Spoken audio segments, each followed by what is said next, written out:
Once upon a time, in the heart of ancient India, nestled between towering mountains and lush forests, there was a serene village named Danapur.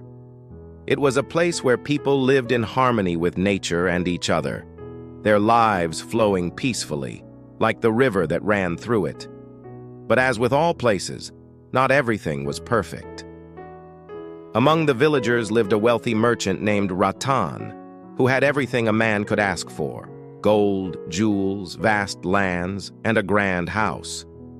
Yet despite all his riches, Ratan was restless. He could not find peace in his heart.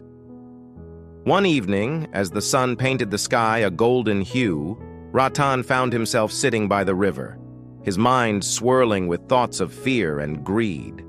He feared losing his wealth, feared being outdone by others, and most of all, feared that no one truly loved him. As he sat, lost in thought, a figure approached.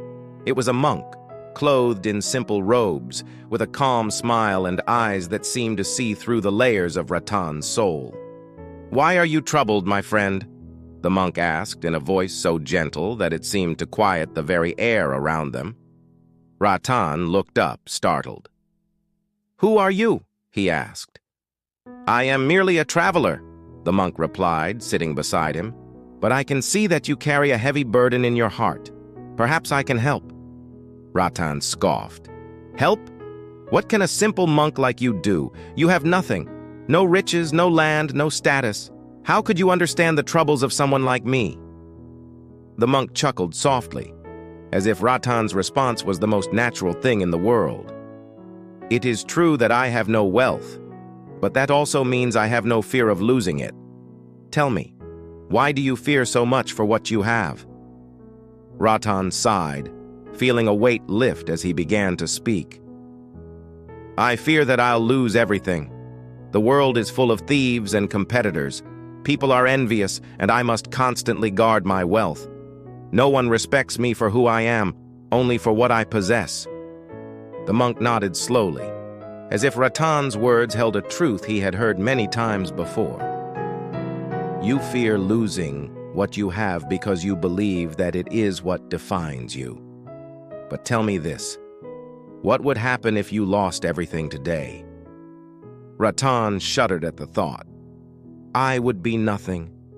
I would have no value. No one would care for me." "Ah," the monk said softly, "you believe your value is tied to your wealth. But is a tree any less valuable because it bears no fruit one season? Does the river lose its worth when it dries up in the summer?" Ratan looked puzzled, but the monk continued. "There is a story I once heard.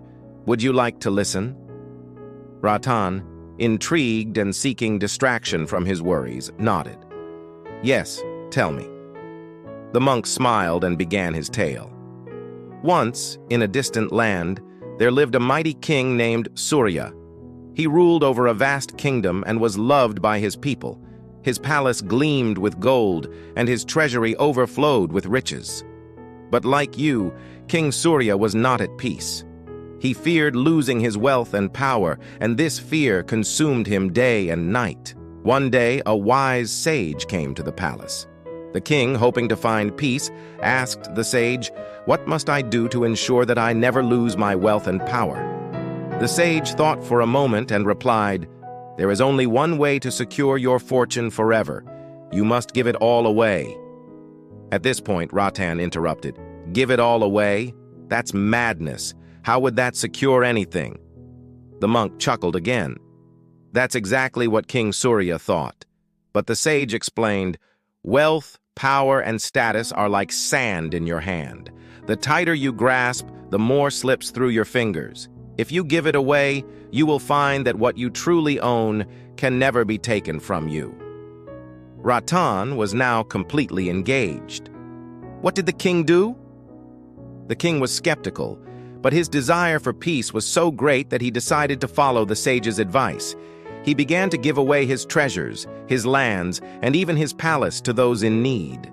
At first, he felt a sharp pang of loss, but over time, something miraculous happened. The more he gave away, the lighter he felt. His fears began to dissolve. and in their place grew a deep sense of joy and connection to his people. The monk paused, letting the weight of the story sink in. In the end, King Surya realized that his true wealth was not in his gold or his kingdom, but in the love and respect of his people, which could not be bought or sold. His heart was at peace, and he was happier than he had ever been, even when he had nothing. Ratan sat in silence for a long moment, the monk's words echoing in his mind. "Are you saying I should give away all my wealth?" The monk smiled gently. "I am saying that you should not let your wealth own you. You are more than the gold you possess. If you give from your heart, expecting nothing in return, you will find a treasure far greater than any material possession." Ratan looked at the river, its waters flowing freely without hesitation, without fear. He felt something shift within him, a small yet profound understanding. For the first time in a long while, he breathed deeply and felt a sense of calm. "Thank you," Ratan whispered, not knowing what else to say. The monk stood, his robes rustling softly in the evening breeze.